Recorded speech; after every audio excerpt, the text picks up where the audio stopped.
Scott Price has been president and CEO of Walmart Asia since 2009, when he took up the role of managing the retailer's operations and development across the region, including key markets such as the Chinese mainland, Japan, and India. Mr. Price joined the 2013 Asian Logistics and Maritime Conference in Hong Kong for a panel discussion about how the industry is being affected by rising online and mobile commerce. Scott, thanks very much for joining us. First, if you could tell us a bit about this retail online revolution and how this is affecting logistics and supply chain management. Well, I think the core driver of the change is the fact that the point of customer interaction is changing, and therefore it means that your supply chains will also change. So if you look at China, for example, we have 400 some stores. Up till now, before we entered into the e-com business through Yihaodian majority ownership, the interaction with our customers were in our stores. So the supply chains were actually quite straightforward. Now what we find is that with Yihaodian, you have customers who look for more product online, and therefore the supply chain moves to last mile delivery networks. So very different than other markets in the world where there isn't a Federal Express or a UPS or a DHL last mile delivery level playing field. In China, for example, all of the online players are having to build their own last mile delivery network. But as it matures, you get to more like the United States, where in the United States, we actually have customers who choose to shop online, but they want to pick the product up at a store, because they still want to go in and they want to continue the shop by getting some of their fresh items, fruits and vegetables, meats, etc. So that also introduces a new wrinkle in terms of the logistics. Well, how has Walmart's acquisition of Yihaodian affected your e-commerce offer on the Chinese mainland? I think there's even something called augmented reality as part of the package. In essence, what it does is it kind of borders the world between a pure online experience and a bricks and mortar, where individuals in about 1,000 public spaces across China are able to take their mobile phone, and in an area that's been clearly marked and cordoned off, they're able to shop with their phone, and it's about 12,000 square feet, about 1,000 items. So to someone who doesn't understand, watching it, I'm sure, is quite an experience, as these individuals are basically walking around looking at these products using their mobile device that's internet enabled. You see many media channels talk about the competition between the bricks and mortar and the online world. And it's not. It isn't a competition. It isn't exclusive either or.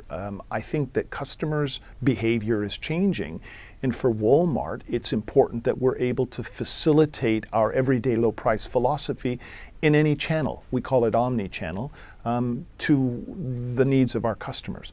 So by acquiring a majority of Yihaodian in China, we believe we're in the early days of the probably largest e-com opportunity into the future that exists anywhere in the world.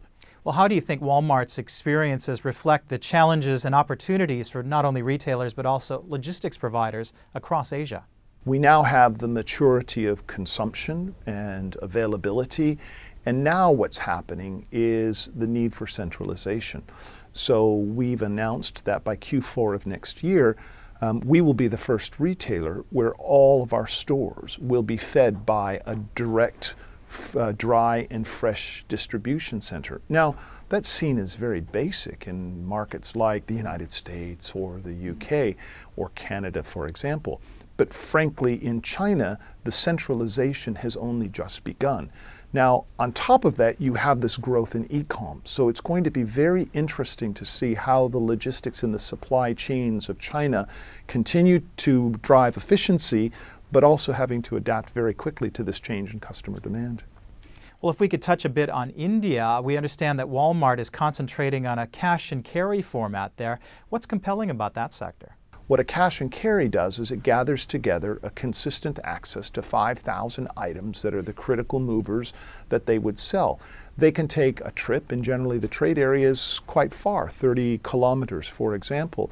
They can make a one-day trip in, and they're guaranteed then supply of product. at a very good price relative to what they would normally pay. So in addition to driving more efficiency of supply chain, we're also driving an efficiency that can transfer to lower costs, which help them pass that on to their customers. So we're really keen. We see that the format has got a lot of legs for many, many years to come.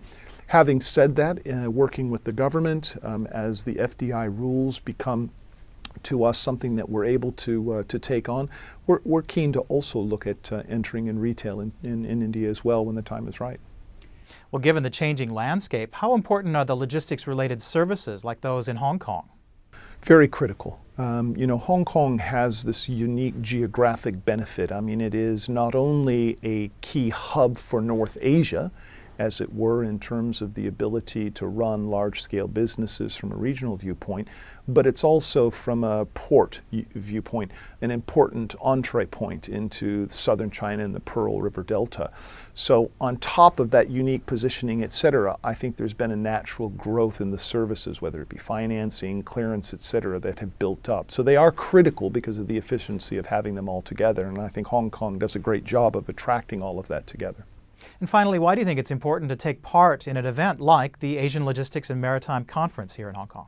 The ability to live up to our everyday low price, to save money, live better as a mission for our customers, really comes to being the most efficient player. Logistics is a big cost in terms of how you actually provide low-cost products to your customers.